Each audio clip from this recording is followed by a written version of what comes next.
창세기를 보면 하나님의 천지 창조는 한마디로 신비 그 자체입니다. 하나님이 창조하신 과정 속에서 최고의 신비 중에 신비가 뭐냐 하면 하나님의 형상을 따라 남자와 여자를 만드셨다고 하는 것입니다.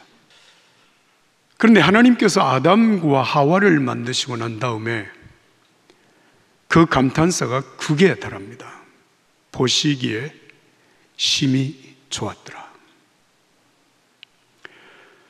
하나님이 창조의 결과를 보시면서 심히 좋았다고 극찬하신 이후에는 더 이상의 창조의 필요를 느끼지 않았습니다. 그래서 창조의 모든 과정이 끝이 나고 아담과 하와를 통하여서 하나님이 만드신 이 땅의 인류의 역사가 시작이 된 것입니다.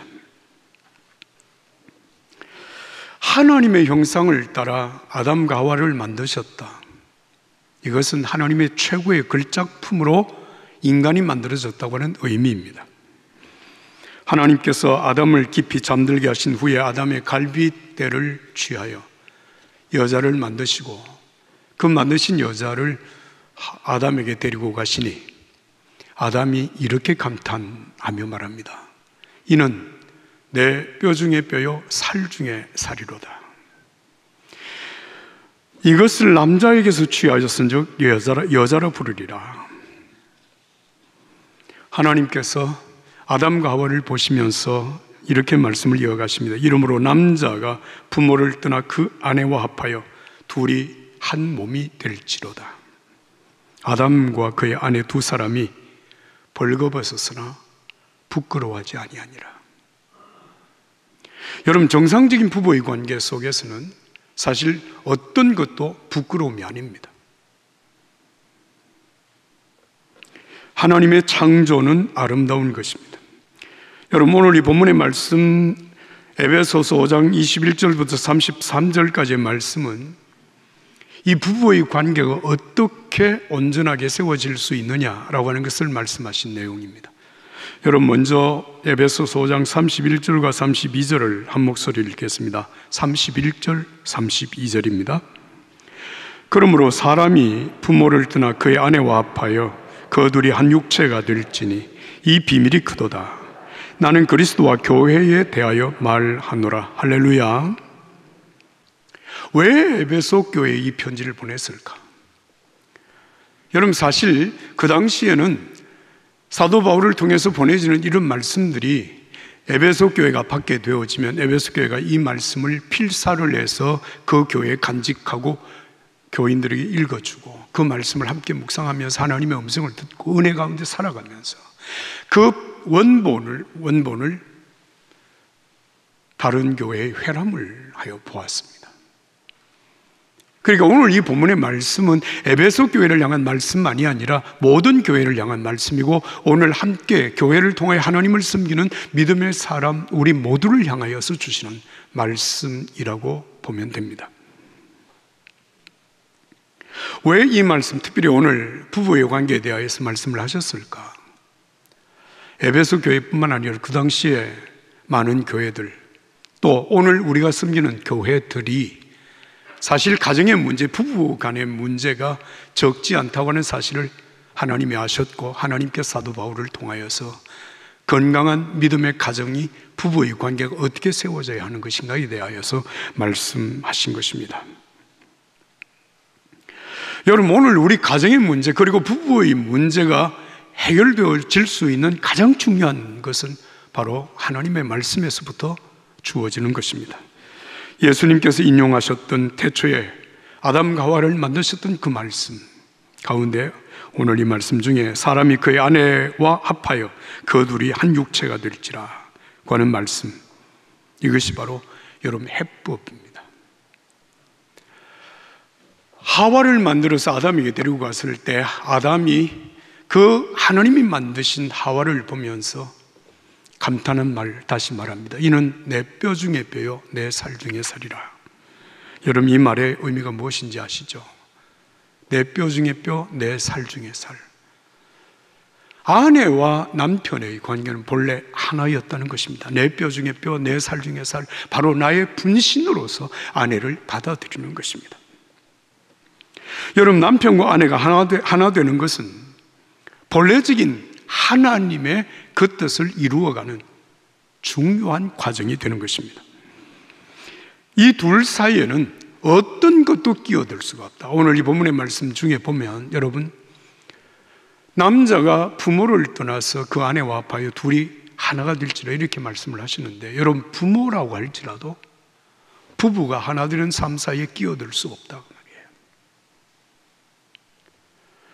여러분, 이 말은 오늘 부부로서 함께 살아가는 믿음의 사람들에게는 어떤 조건도 부부 사이를 갈라놓을 수 있는 조건이 될 수 없다는 말씀입니다. 왜? 하나님이 하나 되게 하신 것이기 때문에 그렇습니다.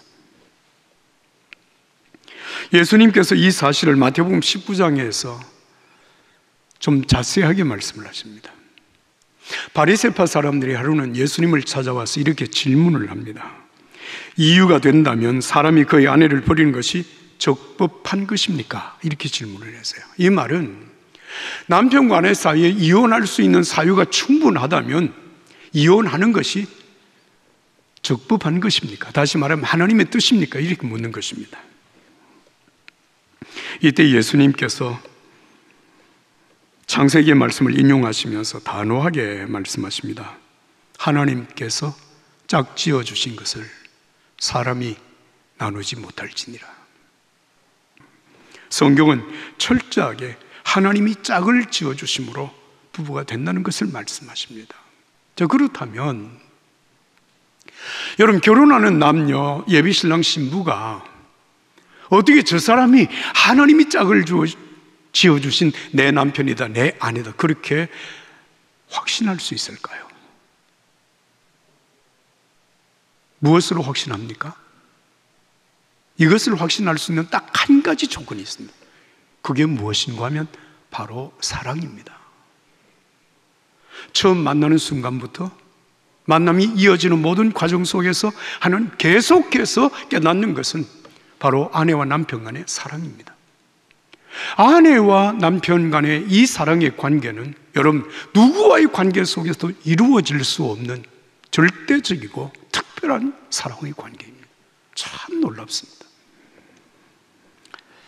여러분, 우리는 결혼 조건으로서 여러 가지를 생각하죠. 미모를 가졌느냐, 건강하냐, 재정적인 능력이 있느냐, 삶의 수완이 있느냐, 가정적인 배경이 어떠냐, 이런 것들이 다 결혼하는데 어떤 조건들이 됩니다. 그러나 여러분, 한 남자와 한 여성이 만나서 하나님이 짝을 지어주신 배필이라고 하는 사실을 확인하게 되면 이런 모든 조건이 초월된다고 하는 사실을 아십니까? 그런데 살다가 보면 이 사랑의 관계성에 문제가 생기기 시작을 하죠. 사랑에 금이 가게 되고 깨어질 수밖에 없는 상황이라고 판단하는 때들이 다가오게 됩니다.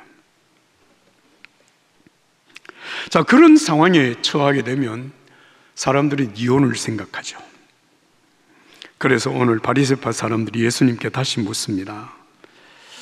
모세가 남자에게 만약에 아내와 이혼을 하게 될 경우에는 이혼 정서를 주어서 정식으로 법적으로 타당한 이혼을 하라, 이렇게 말을 했는데 예수님, 그 말씀을 우리가 어떻게 받아들여야 됩니까? 바리새파 사람들이 예수님께 그렇게 질문을 했어요.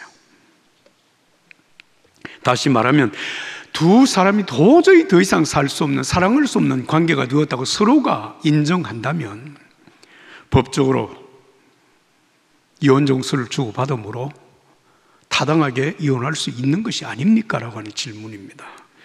이때 예수님께서 이렇게 말씀을 하십니다. 모세가 이혼을 허락한 것은 너희 마음이 완악하기 때문이야. 본래는 그런 것이 아니다 말씀하셨습니다.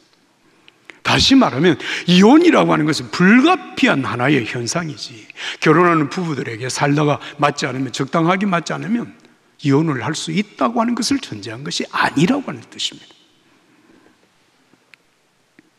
제가 결혼하려고 하는 예비 신랑 신부에게 이렇게 질문을 합니다.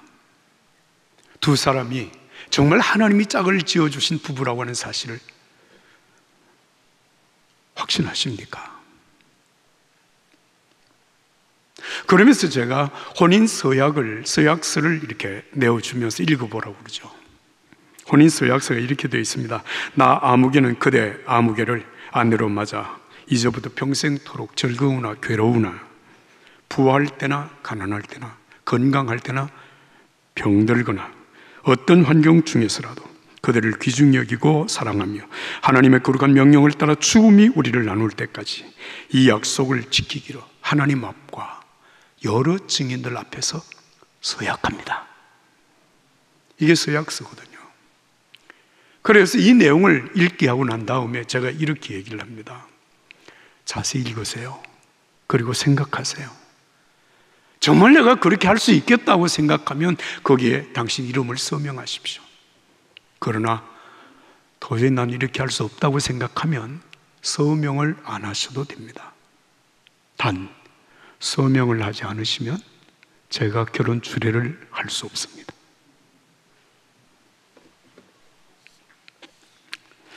지금까지 제가 주례를 한 신랑 신부가 한 사람도 서명을 하지 않은 사람이 없습니다. 자, 여러분, 우리가 믿는 하나님, 그 하나님은 약속을 쉽게 저버리지 않습니다. 변덕을 부리지 않습니다. 거짓말하지 않습니다. 부부가 결혼을 하게 될 때 하나님이 짝을 지어주신 상대라고 하는 사실을 인정하고 이 결혼 서약서에 서명을 하는 것은 하나님 앞에서 그리고 사람들 앞에서 서약하는 것입니다. 변치 않으시는 하나님, 변덕을 부리지 아니하시는 하나님, 거짓말하지 아니하시는 그 하나님 앞에서 내가 한 사람의 하나님의 자녀로서 서명을 하는 것입니다. 바리새파 사람들이 모세가 말한 대로 이혼 정서를 주고 정식으로 이혼을 하면 되는 것 아닙니까? 이렇게 물었을 때 예수님께서 하신 말씀을 우리가 기억할 것입니다. 그게 하나님의 본래적인 뜻이 아니야.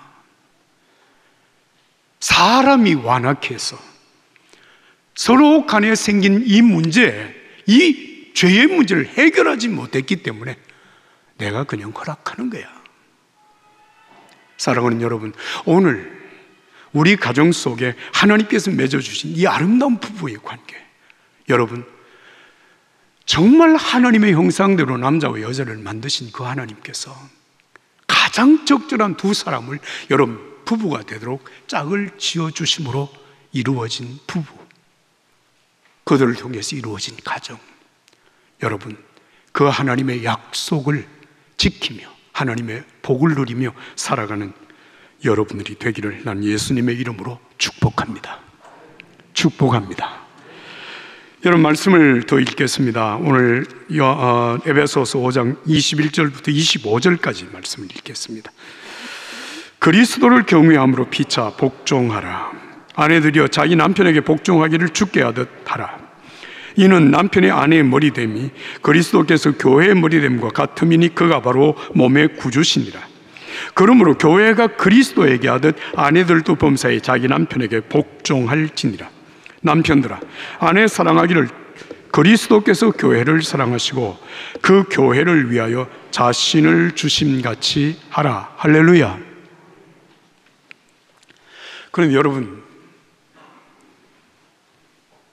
결혼을 할 때 이 본문의 말씀을 읽으면 가끔 사람들이 마음이 약간 거부감을 갖는 분들이 계십니다. 아니 어떻게 아내들도 범사에 자기 남편에게 복종할지어다 이렇게 말을 하냐? 아니 남편에게 복종하다니? 하나님이 동등하게 남자와 여자를 귀하게 만든 하나님 형상대로 만드시고 하나님이 짝을 지어 부부가 되게 하시는데 어떻게 복종하라고 말을 할 수 있느냐? 이렇게 생각을 하는 거죠. 그런데 여러분, 오늘 이 본문의 말씀에 우리가 그 부분을 어떻게 우리가 이해하고 받아들여야 되는가라고 하는 말씀 속에 두 구절의 말씀을 꼭 읽어야 됩니다. 21절 말씀 다 같이 함께 읽겠습니다. 그리스도를 경외함으로, 다시 합니다. 그리스도를 경외함으로 피차 복종하라. 정말 예수 그리스도를 믿는 믿음의 사람들은 아내는 남편에게 복종을 하고 남편은 아내에게 복종하라고 하는 말씀입니다. 여러분, 또 33절의 말씀을 우리가 다 같이 함께 읽겠습니다. 33절입니다. 그러나 너희도 각각 자기 아내 사랑하기를 자기 자신같이 하고 아내도 자기 남편을 존경하라. 자, 여러분, 이 말씀 정말 귀한 말씀이에요. 예수님께서 마태복음 19장 4절, 5절, 6절에 이렇게 말씀하셨습니다.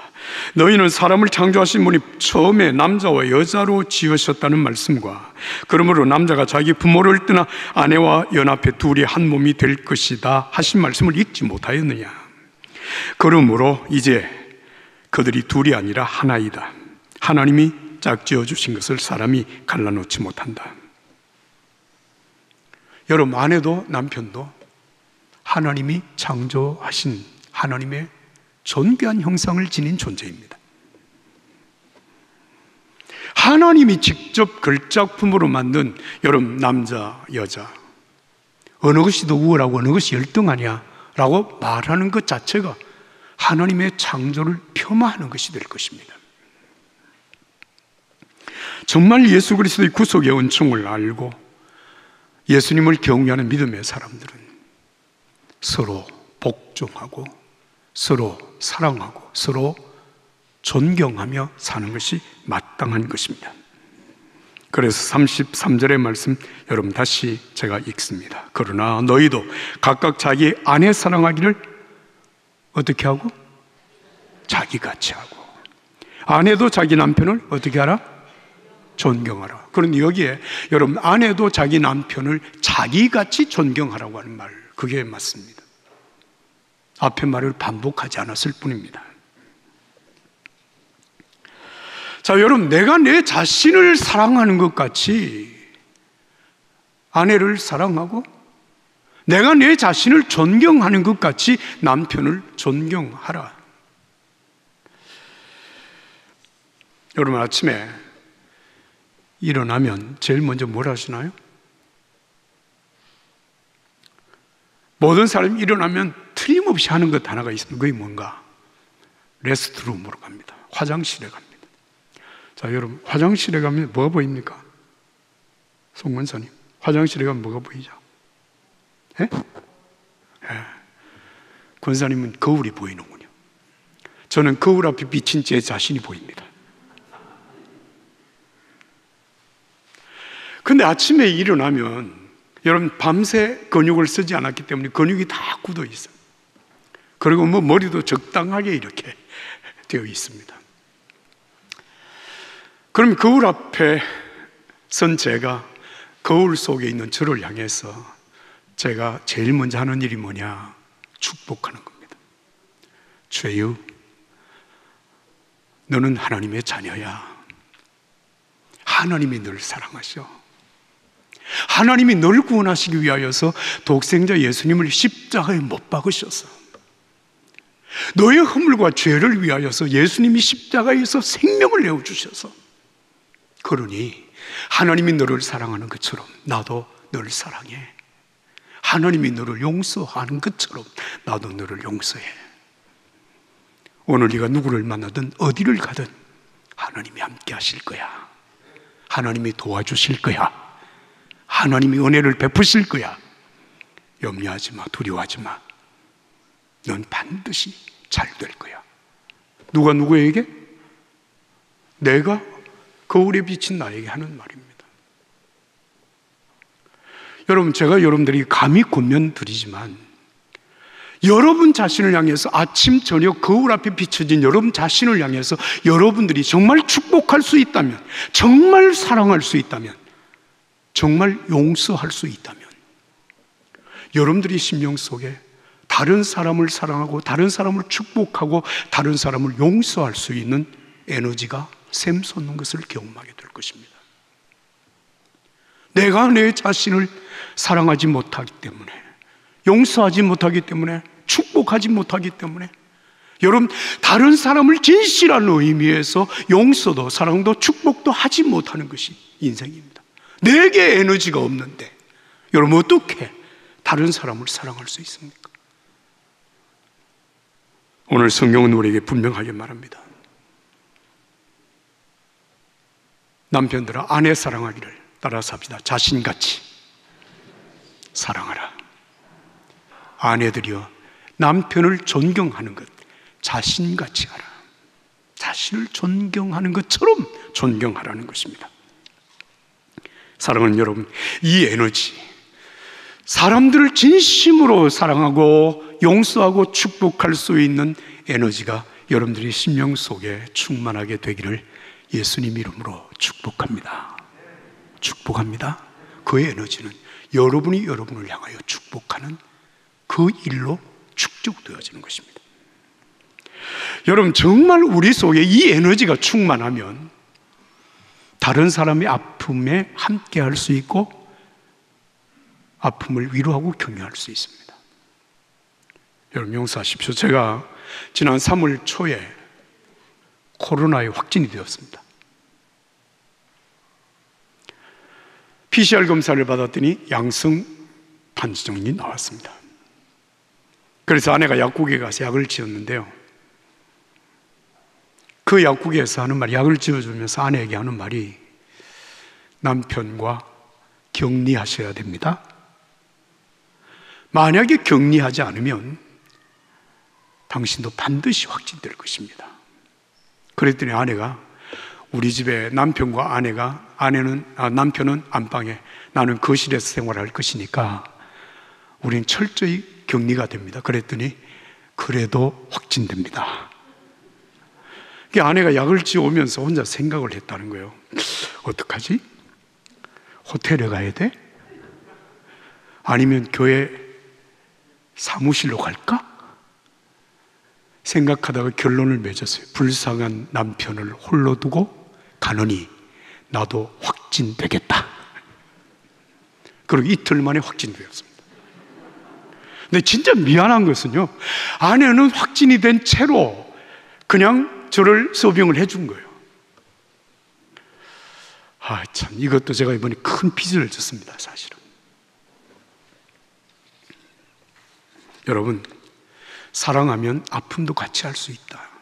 제가 아내를 통해서 이번에 생각하게 되었어요. 이 말은 여러분 오해는 하지 마세요. 저희 부부가 정말 천만에요. 완전하지 않습니다.